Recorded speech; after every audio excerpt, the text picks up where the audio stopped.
What is a scarcity mindset? That is a very important question. And obviously, the two functional pieces there, scarcity and mindset, are a collaborative understanding.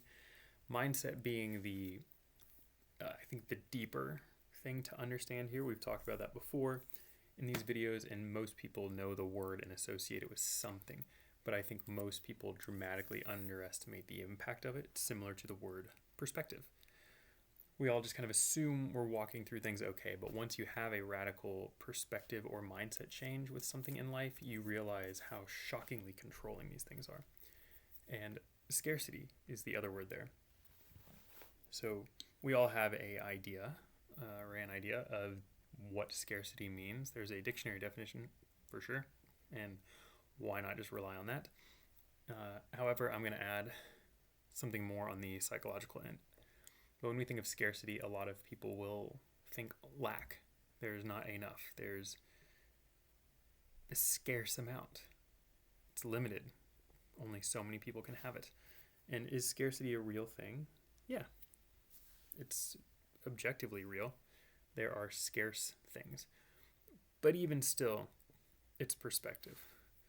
So we could say there's a scarcity of certain things, but are these inherently things that every person needs? Now, if there was a scarcity of water and food, this would be problematic. But sometimes people look at a scarcity of luxury items or a scarcity of just things that aren't that important. I mean, think about even going to the gym and being like, oh, there's a scarcity of squat racks at this gym. There's only 2, but there's 50 other machines. That is scarcity. But when you talk about scarcity mindset, that's different. So walking in and seeing something, there's practical scarcity. We'll use the same example. There's a scarcity of squat racks in the gym, or there's a scarcity of treadmills in the gym.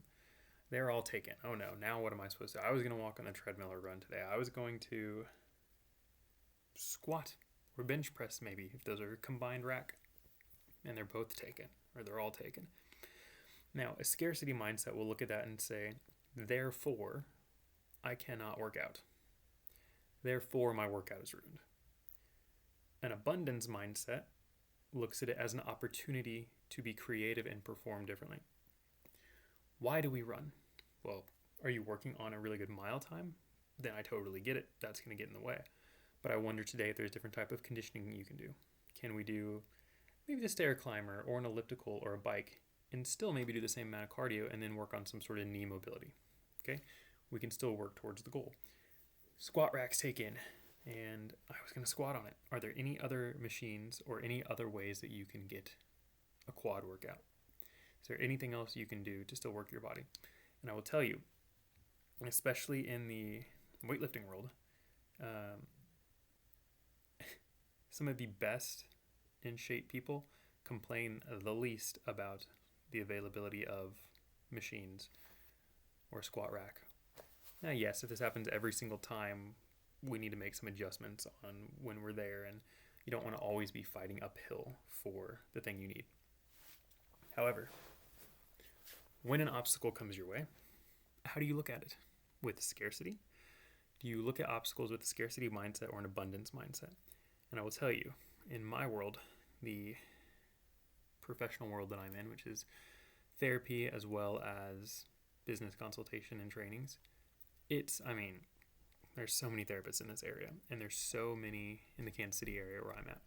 And there's also so many ads and promotions for people offering life coaching or business coaching or professional trainings. And in some sense, there's a stupidity to enter into that realm.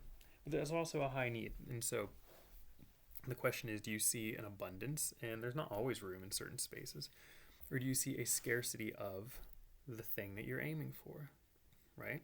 So, for instance, if I graduate school and now I get to be a therapist and there's all these therapists in this space and I think, oh no, I'm never going to get clients. Okay. Why?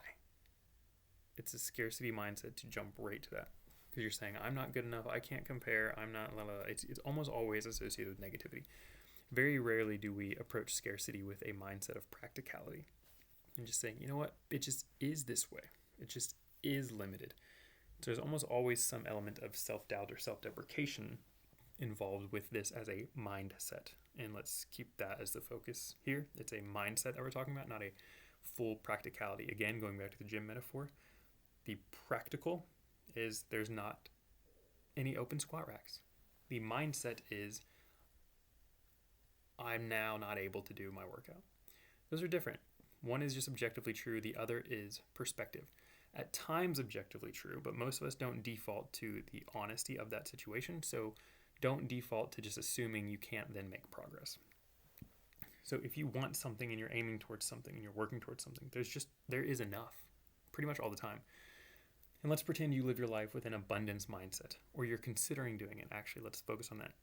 You're like, okay, well, maybe I can consider looking at life without a scarcity mindset. The opposite of that, I'm being told, is an abundance mindset. What does that mean? It means to assume that there's enough, or assume that there's a creative alternative, or assume that, hey, yeah, this might actually be harder, but there's a way forward. You can still do this. We don't need to panic or be afraid. And abundance mindsets are love-filled. They're full of love, whereas scarcity mindset its hunger is towards fear, and it just elicits and devours it. It is fear-based at its core. It is, I'm afraid that the thing I want can't happen. I'm afraid that I won't get this. Whereas abundance says, great, someone else has this, and I'm going to find my own way forward. It's not upset that other people have what you don't have. It's not upset that the thing I wanted today I now don't get. That's a bit selfish in a lot of ways. So abundance mindset is very love-focused in that way. Now, if you're considering, well, I would like to have more of an abundance mindset, but I also know that there's going to be genuine times where I can't get what I want or what I need. Yes. Let me tell you, if your mindset is always abundance-based, again, we're not looking at strict reality of what's occurring. We're looking at how we're choosing to see the situation. That's the mindset word. If you say, I want to attempt an abundance mindset, this will not let you down. You might not get the thing, but it's not going to cause you to walk in front of a train by accident or to be flippant or stupid with your resources. What it says is, I believe there's enough. I believe it, so therefore I'm going to push forward. The squat racks are taken, but I still believe there's a way to get a good workout in, so I'm going to go explore that. Treadmills are gone. I think I can still get in cardio or at least some type of training. Let me go explore that. My field is oversaturated. I think I can still carve a niche and carve a hole in and make a space for me to help people. Okay, do you understand this? What's the worst that'll happen? The worst that'll happen is it just won't come to fruition the way you wanted, but you will have tried. So two things happen when you step into an abundance mindset. One, you either realize that there are creative routes forward, and this is like a 9 times out of 10 thing, maybe 4 times out of 5, okay? 80-90% of the time, rough numbers here. If you step into that, you will find that it is possible. I was able to be more creative. I was able to still grow and develop. I was able to still make a living, and I was able to still get what I need. That's option one that can happen. The other option, or the other route, perhaps, is that there wasn't a way forward, or you weren't able to find it, and you don't make it where you want. And that sucks. But we have 2 things that happen there. One is most of the time you will still find a way. So that attempt will likely get you there. So you know that heading in, like, I can do this. But if you fail, you get rewarded with knowing that you tried your best and you worked hard to be creative and try anyway, and it still didn't happen. So now you don't have to go home and blame yourself and be like, I never attempted it, like 3-5 years later. Or, you get home and you're like, I didn't get a workout. Maybe I should have just tried to do something else. You don't doubt yourself because you still made an attempt. You still tried. And trying and failing is not a failure in and of itself. It is a growth opportunity. I know that type of phrasing has been used to death of like, it's not failure, you're just learning. That is true. Again, that's a mindset. That's an abundance mindset. It's not acknowledging that we lost, right? We just finished the Winter Olympics here a couple weeks ago. Every athlete that didn't medal still made it to the Olympics, if we understand that. I haven't ever tried, I've snowboarded. I think that's the only winter sport I've attempted that's even on that list. I guess basketball. I don't know. Very limited, let alone have I worked hard enough to make it anywhere. Okay? So to even make it to that stage is amazing. To even make it to a medal is amazing. And of course, gold is gold. The point I'm trying to make is you learn by stepping in. And a lot of these people just don't have much of a failure mindset. They're just like, I'm just going to give it my all, and we'll see how it goes because I believe this. And it's like that old saying of shoot for the moon, even if you miss, you'll land among the stars. Again, they're a little quippy, but there's truth to them. Abundance. Believe that there's room to go where you want to go, right? This isn't like guru talk. This is, can you step into that? Because even if you can power through in a scarcity mindset, you're always just negative, self-critical. You show up at the gym, someone's on the squat rack, you're negative about them, you're judgy about them. They shouldn't be there. I'm always here at this time, and they're never here at this time. What are they doing here? Their form's wrong. I don't like that. That person is too fat to be running, or they're too skinny. They don't need to be running, and I'm working towards this thing. And like, you just get gross, right? Or let's take more professional world. I definitely think there are people who do the job that I do that maybe aren't ethical or good at the work, right? I think we can all understand this from a professional setting. We probably haven't only interacted with people that we think are adequate for the job or in a morally or ethically suitable place to do the work. So what we just say, oh, they have no right to be successful. Why don't you step into that arena and do your best? Show the world what you're capable of, and maybe people will see you doing it well, and they'll be interested. Maybe. But also, who cares? There's room for you. Don't worry about it. There's honest conversation to have if we're pursuing the right thing. That's an identity issue and who we are. But what if your identity is being a creative artist and you paint your whole life and you never sell any or make money? Are you a failure? I don't think so. Perhaps if money is the only metric, or a YouTube channel like this that has shy of 240 subscribers, is that a failure? What are we basing this on? And what's my goal?